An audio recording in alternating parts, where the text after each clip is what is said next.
అందరు షుగర్ పేషెంట్లు అడుగుతూ ఉంటారు, sir A type of food తీసుకుంటే మంచిది, ఈ మధ్యలో గ్లైసెమిక్ ఇండెక్స్ అనేది చెప్తున్నారు కదా, ఆ మోడరేట్ ఏంటి, హై ఏంటి, లో ఏంటి అనే వాటి గురించి చెప్పండి, మేము ఫాలో అవుతాము అని. నా పేరు doctor Krishna Chaitanya, Sanjeevani care hospital, Bhimavaram.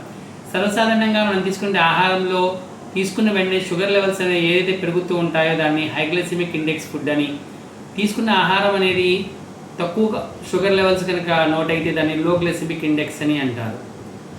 First లో గ్లైసెమిక్ ఇండెక్స్ ఫుడ్స్ ఏంటో చూద్దాం.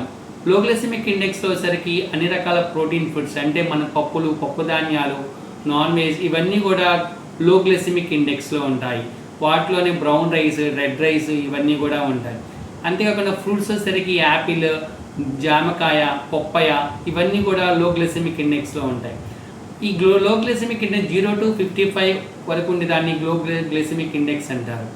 55 నుంచి 69 దాకా ఉండేదాన్ని మోడరేట్ అంటారు. మోడరేట్లో వచ్చేసరికి వైట్ రైస్, షుగర్స్, దుంపలు, ఆలుగడ్డ, చిలకడ దుంప ఇవన్నీ కూడా మోడరేట్ గ్లైసెమిక్ ఇండెక్స్లోకి వస్తాయన్నమాట. మామిడికాయ కూడా మోడరేట్ గ్లైసెమిక్ ఇండెక్స్లోకే వస్తుంది. నెక్స్ట్ హై గ్లైసెమిక్ ఇండెక్స్ అంటే మనం ఫుడ్ తీసుకున్న వెంటనే షుగర్ లెవెల్స్ పెరిగే వచ్చేసరికి చక్కెరలు, పంచదార, బెల్లము, కార్న్ఫ్లవర్, నెక్స్ట్ వచ్చేసరికి ఇవన్నీ కూడా వైట్ రైస్, ఇవన్నీ కూడా హై గ్లైసెమిక్ ఇండెక్స్లోకి వస్తాయన్నమాట. సో వీటిని అవాయిడ్ చేయడం చాలా మంచిది.